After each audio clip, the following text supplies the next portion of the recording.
lose that game, you realize how special that game is and how special everything was about the season, and you're just more determined to get back.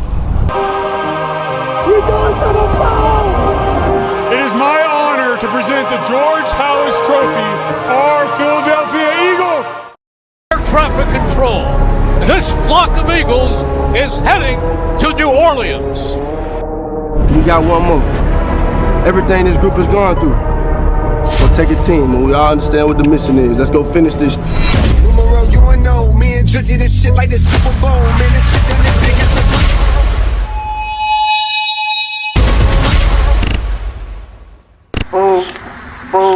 Moving up and down the game. I think if you're betting against the Chiefs, you're making a mistake. Push comes to shove. Are you going to take Mahomes or are you going to take Hurts? You secretly like that extra motivation when people are doubting you for extra fuel? There's no secret. What's gonna do? It's a pack of us that's hungry and the biggest meal is you. Hurts going deep, has a man. It is caught. Dotson down there. He's in. Touchdown, Philadelphia. Yeah, how I feed my family, better send your braces up. We'll take your crowd in the crown, and it still ain't enough. Dangerous, can't hang with us. I let the score explain for us. Just because we on the same field, you ain't the same as us. So if you train a wolf to hunt, what you think that wolf gonna do? It's a pack of us that's hungry, and the biggest meal is you. All I need, blow the whistle. Better yet, give me a beat. Intercepted. Picked up by Cooper DeJean. Touchdown. We can't let it slide, we can't let it slide. Ain't nowhere to run, ain't nowhere to hide. Smell the fear in your bones, time to eat. Game over, job done, man down, dead meat. When I told her that we're going to be going to Philly, she kind of was just like, does that mean we're going to win now? How do you not pick the Chiefs in this game? Super Bowl, but the difference is it's just two guys playing shit that they did in the Ball is out. Eagles recover. back to me and they be terrible, just like a 2-year-old. Go ahead, say it then. Who the GOAT? Who the GOAT? Who the GOAT? Who the GOAT? Who you bitches really rooting for? Like a kid that had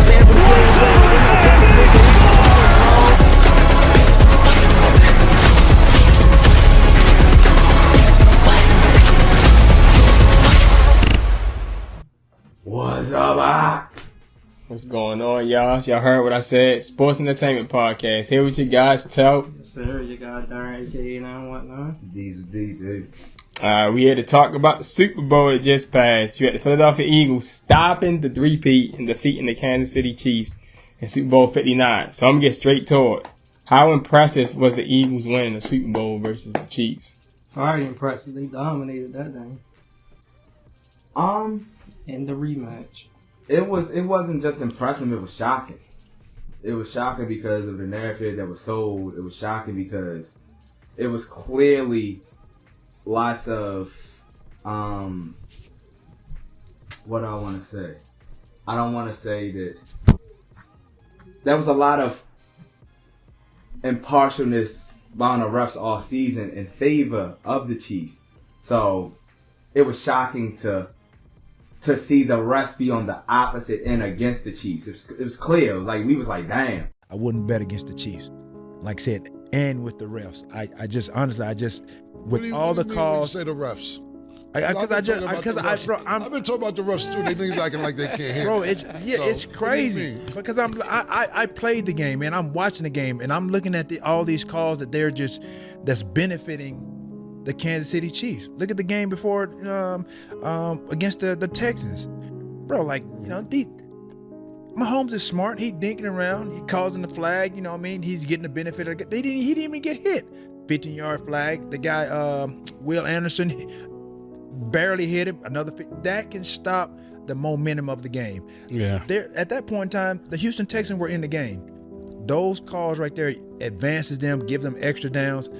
It changed the whole complexity of the game. Do you think this has been going on all season with Kansas City or just as recently? With the referees? You can even go back to the last couple of Super Bowl, even when the Niners played the Super Bowl. Look at all the holding calls. If you watch that tape, bro, it was crazy. They were getting clotheslined, and they were not calling it, bro. It is blatant calls that were missed, like obvious. That's the word I've been looking for, blatant. Shit is blatant, man. Bro, it's blatant and obvious. Like, it's unreal. And I've never thought, again, I've texted him, I'm like, I never thought I would say that I thought games were rigged or, somebody got, some plays in the game. It is unreal at the amount of calls that are not called against the Kansas City Chiefs that are called against everybody else. We bully, and that's what T.O. said. That's what so many people said. The NFL was bullied by all the fans, blatantly saying all season that the refs was for the Chiefs, that they had to double down and do a double face turn like a wrestling match. It's wrestling. They said since they think that the refs on our side is so bad, let's just fuck the three-peat. Let's just do the narrative another time. We gotta make them understand that even though Patrick Mahomes is our golden boy, he's our new face of the league. If we give him the three-peat, we're just bringing more controversy and scrutiny that we can push back for now. So let's make them believe they were wrong. Let's make them believe that they don't know the script. Let's make them believe that this is legitimate competitive sports. Let's just think about it for a second before I keep going. A team that was undefeated for 13 weeks through the season. They only lost one game under Patrick Mahomes. A team that got D-Hop. A team that had other weapons coming into the form. And then all of a sudden, these niggas look like the Las Vegas Raiders in the Super Bowl. Come on now. If that don't scream script to y'all, I don't know what does. Come on. Like I said, it wasn't that they just beat them, they destroyed them. The Chiefs looked like they didn't belong. They looked like they was the Bengals or the Broncos in the opening round bag.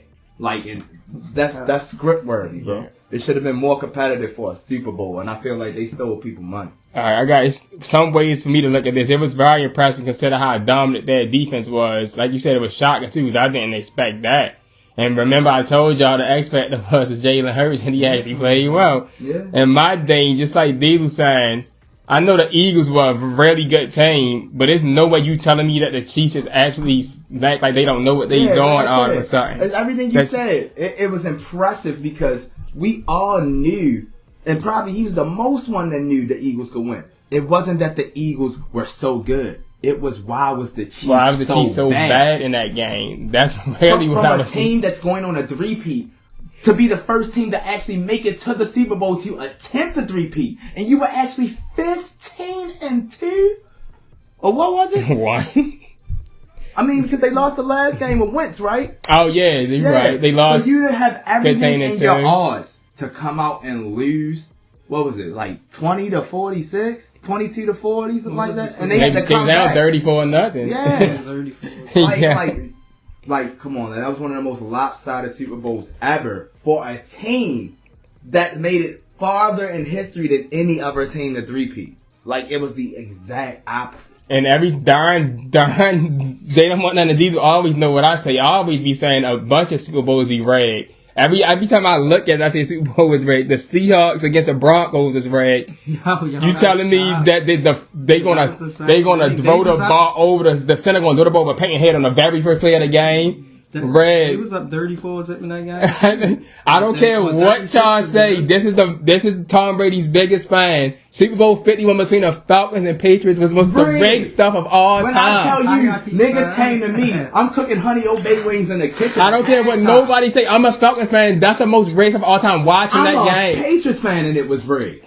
They come to me like, yo, your boys down 28-3 at halftime. I thought Brady was the GOAT. I said, bro, it's Tom Brady. Y'all done said the nigga been cheating so many times that they had to create a script where there's no way in hell y'all can say cheating is the reason exactly. they back in one. Exactly. It's all part of the script. And then, I know that. And then even why I say it's rigged, because me watching the game, and I know y'all probably don't remember the plays I remember. When the Falcons was up 28-20. It's not about coming back to winning. Let them explain. When the Falcons was up 28-20, they started doing the dumbest plays of all time. They was on a 25-yard line, and they tried to pass the ball on second down. Last week before the Super Bowl, they tried to pass the ball on second down, and Matt Ryan got sacked. NFL Sounds Media, they were showing the whole game. Judy Allen was on the sideline like. What I say? My thing is Dan Quinn and Kyle Shanahan. The NFL was all in on the script. It's gonna be a hell of a story. It's gonna be exactly. And my thing was on the sideline like, just keep playing, y'all, keep playing. Watching them last few drives of the Falcons was part of the script. Dan Quinn told Matt Ryan he gonna say, "Come on, keep going at it, keep firing." Like he was telling him, "Keep doing your offense, keep throwing the ball." Yeah, and this is my thing, and it completely calls always back to this Super Bowl. We're not getting on what the Patriots did to come back. It's what the Falcons We're is not doing. getting on the Eagles destroying the. You could have destroyed. We getting on what the opposite teams did that lost. But the way the Chiefs winning to that Super Bowl, there's no way you're telling me that you couldn't get nothing going until you were down 34-0 based off the way you played, and that correlates back to him. For you to get up 28-3, when you're up 28-3, even if you're starting to throw in play action, you're starting to throw in trick plays. What are you going to do to start the third quarter almost every time? Whether you're winning, you're losing. All of a sudden, you're going to at least try to establish the run. Now you telling me that you don't want to run at all? He did not. 28-3. You had Devontae Freeman and Tevin Coleman. It's just certain things that teams do make you illogically look at it like that doesn't make sense. But the flow of the game, the way you got it, if you got the game 28-3, why are you going away from stuff that's going to allow the team to come back? And on the Chiefs, if these niggas are blowing you out, why am I down 14-0, 17-0, and now all of a sudden I'm doing 3 straight rushes in a row? Yeah, with Kareem Hunt. and I was able to check on that one drive. They did 3 straight rushes, and they was like, yeah, they haven't really did any rushes at all. And you know what's funny? They came out to start the game. They didn't run the ball until the beginning of the second quarter. Because Patrick Mahomes wasn't even getting time to throw the ball. He'll get the ball, step back 3 seconds, they in his face. Again, that's another, and every time you say, I got another rebuttal. How many times have we seen Patrick Mahomes at any given time when we think, oh, they got him? This nigga schooled out the back. For even 5 Come on, yo. Do you know how many times he was running around in a circle? The Eagles didn't blitz not one time. They never blitzed in the game. But no, not once. That was the defense they was playing. I know. That's Vic. So it was the defense. That's Vic Fangio's defense. When that one lineman ran into Mahomes and tackled him. Normally he does get out. It was the Eagles defense. They had him on the outside. They didn't have nobody coming up. Yeah, I seen a play when a person straight pushed Travis Kelce out the way. Did it 3 times in a row. He didn't find nobody. He tried to run up the middle. Exactly. When does Patrick Mahomes ever do that? And what about that play? And what about that play outside? What about that play in the third quarter when it was 34-7 when Patrick was running for his life and Kelce didn't even run the play? He just stood there while motherfucking Patrick was still trying to navigate. And then the nigga fumbled and Kelce still ain't moved. He just stood there. That was a Paul. That don't sound like that was a Paul crew play, but it was. Hey, you mean to tell me 13 niggas on the bench talking about, yo, we can come back like the Patriots, but Travis Kelce not even going to attempt to catch the ball? That probably was that play when they called hold. I'm just saying, it's certain parts of the game where you couldn't tell us we not see a script because you got millions of eyes on just this game, and these commentators are not making excuses for you. Like even the time when the play started at the beginning, the immediate first play. AJ Brown catch. You niggas call offensive interference on a fucking step up to the face, and they knew they was dead wrong, and they needed that to be the catalyst to say, the people are about to start saying we're cheating, and they immediately flipped it and said, let's make sure everything goes against the Chiefs, so they can't say nothing after. If we gonna give them that one, they get them talking. Now ain't nothing else going the Eagles' way. And it was a perfect script. I ain't mad at it. Yeah, we ain't taking nothing away from y'all Eagles fans, but just watching the games and knowing the Chiefs played that bad. We already knew how good the Eagles was. We wanted y'all to win. Yeah, we wanted the Eagles to win, but the way they were talking about the three-peat and the way the Chiefs was talking about it, you telling me y'all coming into a game where y'all know history is on the line and y'all just absolutely can't do nothing? I just like I said, it wasn't even, it was more for Alonso. But this to be a history-making game, on either side, it was even going to be history as far as the Chiefs three-peated or history the Eagles dominated in the three-peat. My thing was for this to have so much history influence on it, this was the worst overall played Super Bowl. I think it was. As far as competitiveness. Like, if we go back to your team, the Bears and the fucking Colts in the rain in 06, them niggas ain't have a fucking offense. But they was effort. Even Devin Hester running back to start the damn game with y'all. Like, it's just some things where even if that was a script, niggas ain't make it look like it was a script. They tried. These motherfuckers went out there and was like, man, fuck it. We down 14-0.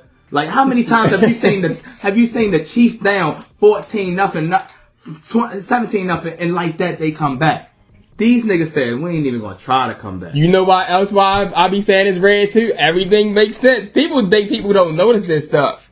Do you remember that Tom Brady is the only person who stopped Patrick Mahomes from getting to the AFC Championship, from getting to the Super Bowl? Did you know that Tom Brady beat and dominated Patrick Mahomes in the Super Bowl and blew them out on the Tampa Bay Buccaneers? Stopped him from getting on the Super Bowl. And did you know that Tom Brady was commentating this Super Bowl? And every time Patrick Mahomes was in the presence of Tom Brady, he lost. Can't beat Tom Brady on no thing. And Tom Brady kept commentating on certain aspects that included his history with Mahomes' history. You know, because if Patrick does this, you know, I mean, it's undoubtedly he's the GOAT, you know, and there's some people that'll still say there's somebody else out there, and other commentators going to start laughing like, I think I know who you're talking about, Tom. He's like, hey, I don't want to point fingers. We know you talking about you, nigga. There's a lot to go on. But congratulations to the many more years left they got to sell the GOAT narrative with Tom now with this contract, and now that Mahomes doesn't have the three, they got... and he got dominated in the Super Bowl. And they can bring up all the things Top said. How many more years do they got the narrative of the GOAT talk? Just like they've been stretching the narrative of the GOAT talk with LeBron and Jordan. They know what they doing. They need the narrative. We already talked. I said, I know we about to get to it, but why was the narrative right before the All-Star game was that LeBron James sitting out because of ankle soreness? Give me a fucking break. Come on, yo.